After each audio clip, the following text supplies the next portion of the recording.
Takeda Shingen should have died on that battlefield. He didn't.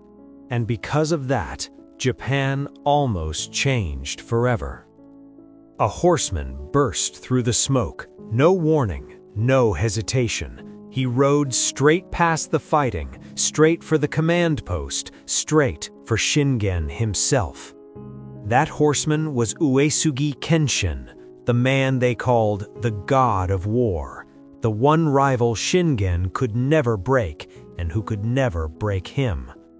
Shingen had no sword, no spear, no time. What he had was an iron war fan, and when the blade came down, he raised it. Again, again, again. A retainer drove a spear into Kenshin's horse. The God of War was forced back. The moment passed, but the legend was just beginning.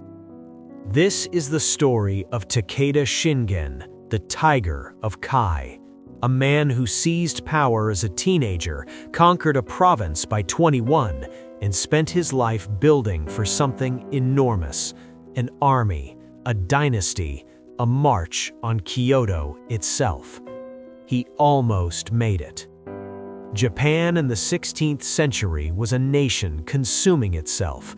The Sengoku period, the era of warring states, had been running for over a century. The central government had collapsed in everything but name. Daimyo held life and death over entire provinces. Alliances formed and shattered in the space of a single season. War wasn't a catastrophe. War was just Tuesday. To survive in this world, you needed to be harder than the people trying to kill you. To thrive, you needed to be smarter. Takeda Shingen was both. He was born in 1521, firstborn son of Takeda Nobunaga, the iron-fisted daimyo of Kai province. The Takedas traced their bloodline directly to the Minamoto clan, the same family that produced Japan's first shogun. That ancestry meant prestige. It also meant expectation. From childhood, Shingen showed who he was. Martial ability, yes, but also refinement. He wrote poetry, he read strategy. He understood that power required more than muscle. It required patience and calculation. By his mid-teens, he was already helping govern the clan. By 15, he'd fought his first battle, the Battle of Uesugi, and helped secure victory with tactical awareness that had no business being in a 15-year-old. His father noticed, and it made him nervous. Nobunaga began favoring his second son as heir. The exact reasons are lost. What isn't lost is what Shingen did about it. In 1541, at 20 years old, Shingen staged a coup against his own father. He moved quickly. He secured the loyalty of the clan's senior vassals before Nobunaga understood what was happening. By the time the dust settled, Nobunaga was on his way to exile in a neighboring province, where he would spend the rest of his life. Think about that. A 20-year-old just outmaneuvered a seasoned warlord who'd spent decades building his power base without a single battle, without losing a single ally. Nothing about this was reckless. It was planned, down to the last move. He was now the daimyo of Kai, and Kai was just the beginning. Kai was a cage of mountains, and Shingen was already looking for a way out. North of his borders lay Shinono province, vast, mountainous, and fractured between dozens of minor warlords too weak to unite and too proud to submit. Strategically, it sat at the heart of Honshu. Control Shinono, and you controlled movement across the entire country. In 1542, Shingen found his pretext. A local lord named Suwa Yorishige had become embroiled in a politically charged religious dispute. He declared war, marched north, and the surrounding Shinono lords immediately understood what it meant. They knew exactly what Shingen was, and they knew they were next. A coalition formed rapidly, multiple lords pooling their forces to crush the invasion before it rooted. They outnumbered Shingen nearly 4-1, nearly 12,000 men against his 3,000. He attacked anyway. Under cover of darkness and driving rain, he launched a night assault. His troops struck with sudden, coordinated violence. The coalition forces, larger, unready, blinded by rain and mist, collapsed into chaos. When it was over, they had lost 3,000 men. Shingen had lost fewer than 500. He was 21 years old. The coalition never recovered. Without their unity, the Shinano lords fell one by one.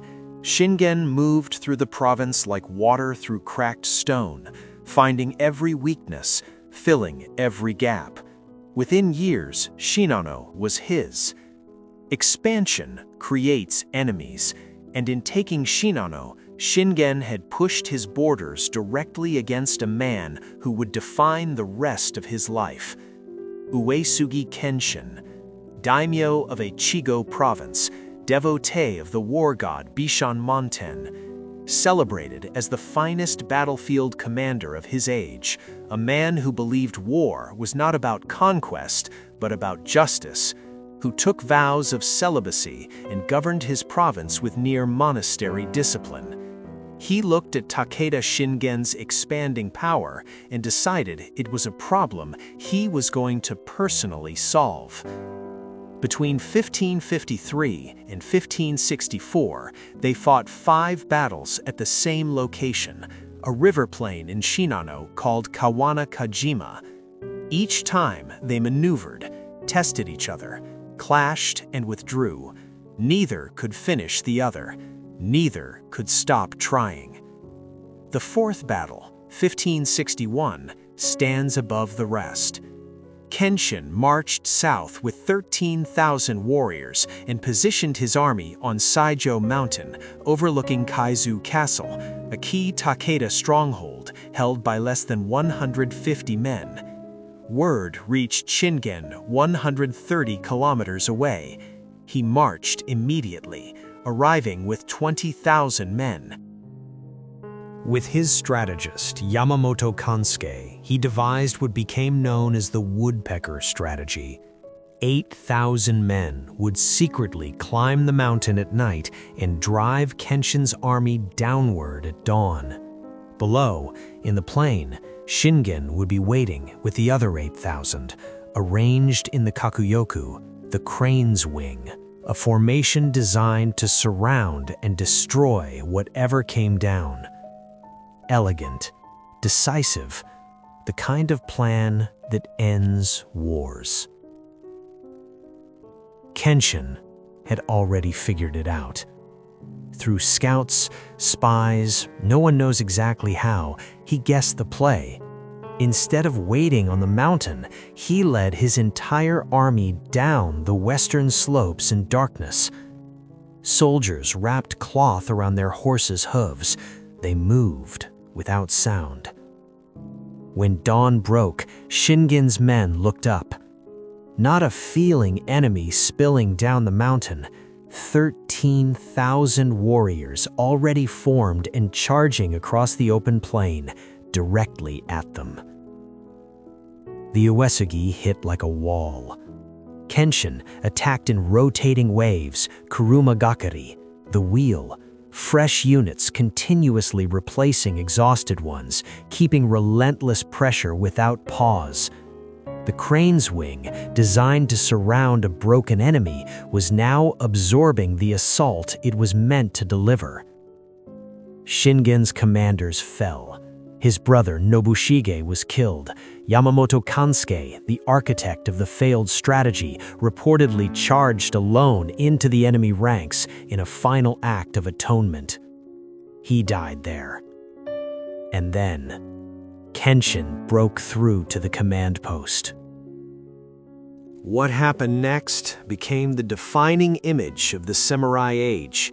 Kenshin on horseback, sword raised, charging directly at Shingen. No weapon in reach, no time.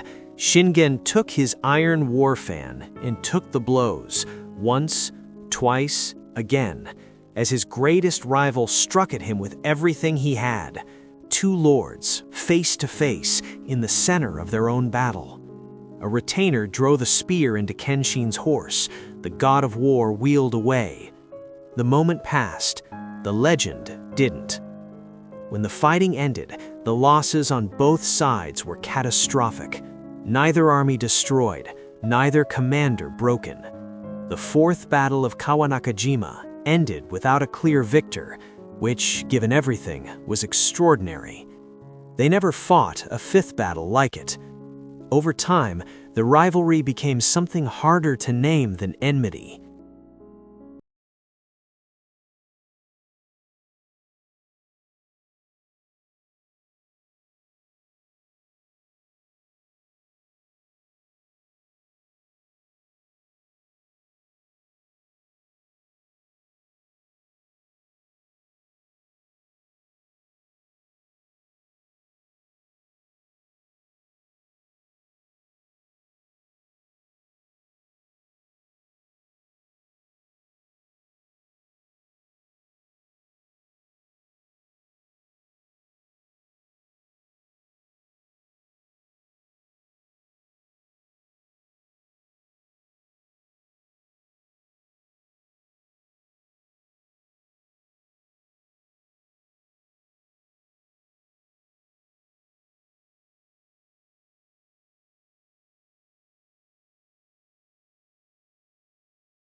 When the news reached Uesugi Kenshin, he wept.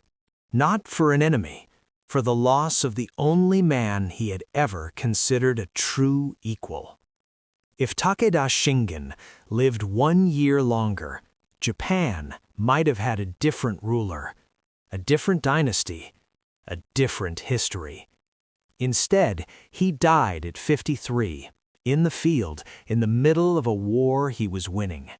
He never conquered Japan, but for a moment, one long, violent, extraordinary moment, he held its future in his hands.